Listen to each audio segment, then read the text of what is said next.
Ito pala si Joel Estoriel, yung kumitil ng buhay sa isang vlogger. Ang matindi nito, yung akusasyon ng taong ito na ang pumaslang kay Percy Lapid ay walang iba kundi si PBBM, na halos ipaglandakan sa kalye, na halos mapatid ang kanyang ugat sa leeg, masabi lang niya't mabaliktad, masira lamang si PBBM. Wow! O asan ka ngayon, Raul? Nananawagan ng kapulisan na makipag-ugnayan ka sa Camp Crame. Patunayan mo nang pumaslang ay walang iba kundi ang presidente ng Pilipinas. Lumalabas tuloy na kayo ang fake news talaga. Hanggat maaari kung kaya nyong baliktarin ang mundo para lang masunod ang gusto nyo, gagawin nyo. Kahit nakamatayan ng kapalit. Alang-ala lang sa partido nyo. Wow. Ayan, sa sobrang pamumulitika at kung ano yung pinaglalaban ninyo, ewan ko kung saan kayo pupulutin. Panoorin natin ang salaysay kung paano sumuko si Joel Estoriel. Panoorin din natin recap kung paano tinuldukan ni Raul Manuel nang pumaslang kay Percy Lapid ay si PBBM. Bakit mo na ang gawain? Kasi po lumabas na po yung mukha ko sa TV po. Dahil lumabas, ano nangyari? Natakot ka ba o...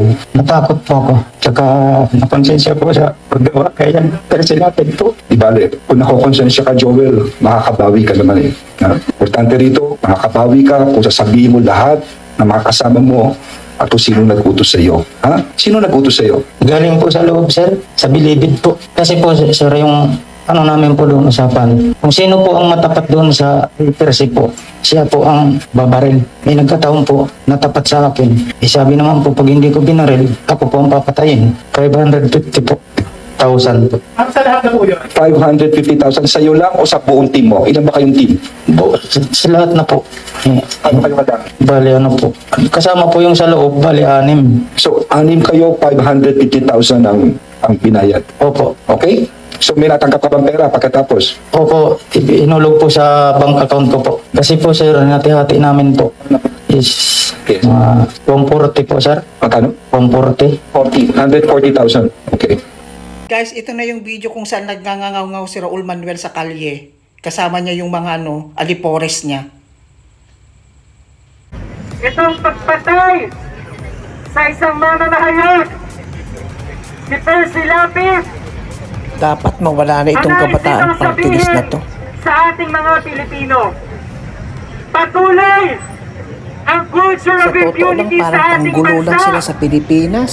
Patuloy na nandyan ang isang administrasyon na walang paggalang sa kanyang mga mamamayan kapag nais natin magsalita o magpahayag. Ang May mga sabi, sariling mundo. magkakaroon daw ng pagbabago sa ilalim ng administrasyon na ito. At siya mismo, si Marcos Jr. ang nagpapatunay na wala siyang pinagkaiba sa kanyang ama. Wow, Pareho lamang sila na pumapatay ng mga mamamahayag, pumapatay ng mga kritikal na mga Pilipino. Ayaw nila na magpalaganap ng katotohanan. Puro kasinungalingan lamang ang nais nilang mamayani sa ating bansa. Ano ba dapat naman kayo ang makulong. ang aasahan natin Sumusobra sa na isang kayo. pangulo Grabe. na nahalal sa batayan ng kasinungalingan, sa batayan ng fake news? Ganito ang kalaban ng mga mamamayang Pilipino. Fake news daw Wow, Ang kalaban dito kayo hindi ang ang mga fake news. ordinaryong tao, hindi ang mga aktivista, pero ang kalaban dito ay ang mga opisyal ng gobyerno sa ilalim na kanilang panunungkulan. Patuloy na namamayani ang patayan. Ang pagdanak ng dugo sa ating bansa ay malinaw na nagpapatuloy sa ilalim ni Marcos Jr.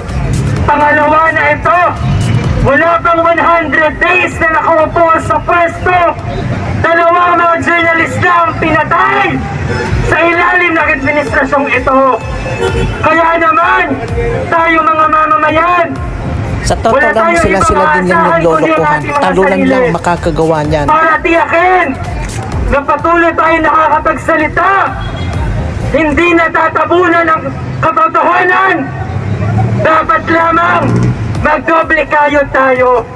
Dahil malinaw, habang nangangampanya pa lang at kayo nakaupo sa pwesto, prioridad ng administrasyon na mabulag ang mga mamamayan, na hindi natin makita kung ano yung katotohanan.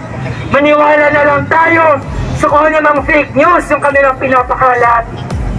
Ang mga kagaya ni Percy Lapid ay modelo para sa mga kabataang mamamahayag kung paano dapat maging matapang, paano dapat matapang na nagsasalita para magsiwalat ng mga katotohanan sa ating bayan. At wala kahit anumang rentaging, wala kahit anumang atake ang kaya magpatahimik sa mga kabataang Pilipino.